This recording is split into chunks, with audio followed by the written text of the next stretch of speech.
Imagine a time when the hum of a car engine was not the default soundtrack to daily life, a decade when cities buzzed with different rhythms. What kind of journeys did people make, and what did the infrastructure supporting those trips truly look like? In the 1960s, public transportation infrastructure in the United States was largely in a state of decline, often characterized by aging systems and reduced ridership.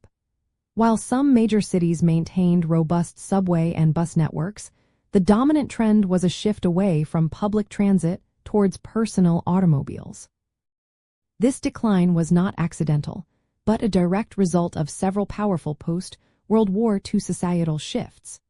The booming economy fueled a massive increase in car ownership, making private vehicles more accessible than ever before. Simultaneously, federal and state governments invested heavily in constructing the vast interstate highway system, encouraging suburban sprawl and making driving the preferred mode of travel for many Americans. Many older streetcar and trolley systems were dismantled in favor of buses, which were seen as more flexible but often contributed to traffic congestion. Financial struggles plagued many public transit agencies, leading to deferred maintenance and a lack of investment in modernizing their facilities. Commuter rail lines faced stiff competition from the highways, and ridership numbers steadily dwindled outside of the busiest metropolitan corridors. For those who relied on public transport, daily experiences varied widely depending on their location. In New York City or Chicago, efficient subway systems still moved millions of people daily, albeit often with older trains and stations. Elsewhere, residents might have depended on a local bus network, which could be sporadic and inefficient, especially in newer, less dense suburban areas. The experience highlighted a growing divide between city dwellers and suburbanites, with the latter increasingly requiring a car for almost every errand or commute.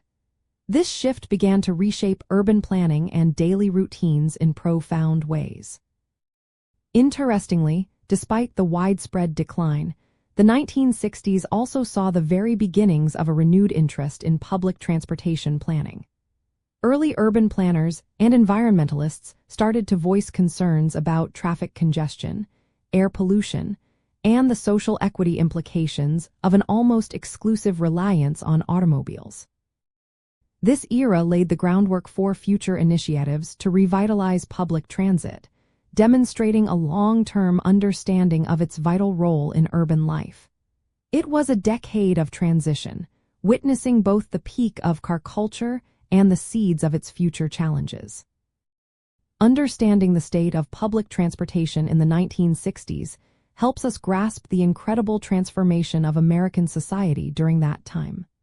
It illustrates how infrastructure choices shape our cities, our environment, and our daily lives, moving us from a time of shared public journeys to one dominated by individual driving experiences.